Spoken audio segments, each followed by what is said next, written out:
Halo, perkenalkan nama saya Fitriyanti Kamau. Terima kasih sudah memilih untuk mengklik video ini karena Anda berada di video yang tepat.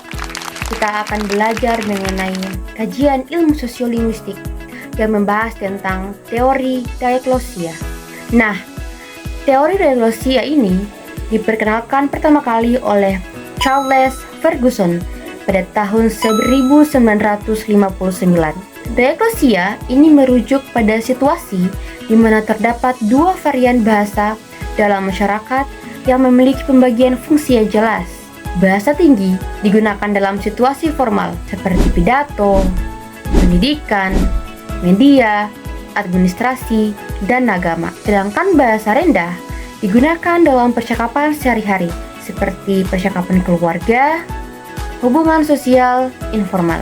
Nah, konsep ini menunjukkan bahwa fungsi sosial bahasa lebih penting daripada hanya perbedaan linguistik. Meskipun model ini telah memberikan kontribusi besar dalam pemahaman varian bahasa, namun konsep diagnosia klasik seringkali dianggap terlalu kaku dan tidak sepenuhnya mencerminkan kompleksitas penggunaan bahasa dalam masyarakat yang modern dan semakin mengglobal. Ferguson mengajukan beberapa karakteristik utama yang membedakan antara bahasa tinggi dan bahasa rendah. Saya bisa mengatakan bahwa diagnosia ini sangat banyak berkontribusi dalam menjelaskan fungsi sosial suatu bahasa.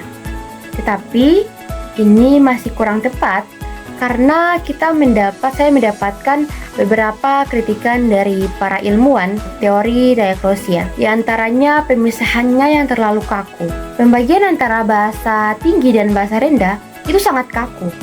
Seringkali tidak mencerminkan realitas bahasa yang lebih kompleks di dunia modern. Pada kenyataannya, masyarakat sering menggunakan code switching atau code mixing, yaitu praktik berpindah-pindah antara bahasa tinggi dan bahasa rendah dalam percakapan yang sama atau dalam konteks yang berbeda. Hal ini menunjukkan bahwa pembagian bahasa tinggi dan bahasa rendah tidak selalu begitu jelas dan dapat bervariasi sesuai dengan situasi sosial.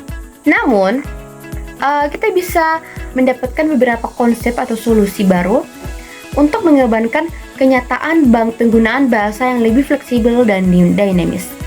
Yang pertama ada Translanguing dari Garcia and Well tahun 2014. Mereka memperkenalkan konsep translanguing yang menggambarkan penggunaan berbagai bahasa secara bersamaan dalam percakapan atau konteks yang sama. Dalam translanguing, penutur tidak membatasi diri pada satu bahasa, melainkan menggabungkan berbagai unsur bahasa untuk mencapai tujuan komunikatif yang lebih efektif. Ini memperlihatkan bahwa pembagian bahasa tinggi dan rendah bisa bersifat lebih cair dan fleksibel. Yang kedua ada polyglosia atau polyglosia. Nah, konsep ini diajukan oleh Gompers dan Cook-Gompers pada tahun 1982, mengacu pada situasi di mana banyak bahasa atau varian bahasa digunakan dalam masyarakat tanpa adanya pemisahan fungsi yang jelas dan kaku. Dalam konteks ini, berbagai bahasa atau dialek dapat saling berinteraksi dan digunakan dalam berbagai domain komunikasi secara bersamaan tanpa pembagian fungsional yang tegas seperti dalam model diagnosia klasik. Kemudian yang terakhir, peran media sosial dan digitalisasi. Dengan semakin banyaknya media sosial dan platform digital, bahasa digunakan dalam cara yang lebih jelas dan lebih bebas serta campur. Hashtag emoji dan bahasa gaul digital seringkali mencampurkan elemen dari berbagai bahasa, memperlihatkan bagaimana bahasa berkembang dalam konteks baru yang lebih global. Oke teman-teman, mungkin itu dulu yang bisa saya sampaikan. Jangan lupa untuk menonton terus video saya agar kalian mendapatkan pengetahuan yang baru dan menarik tentunya. Terima kasih sudah menonton sampai akhir. Wassalamualaikum warahmatullahi wabarakatuh.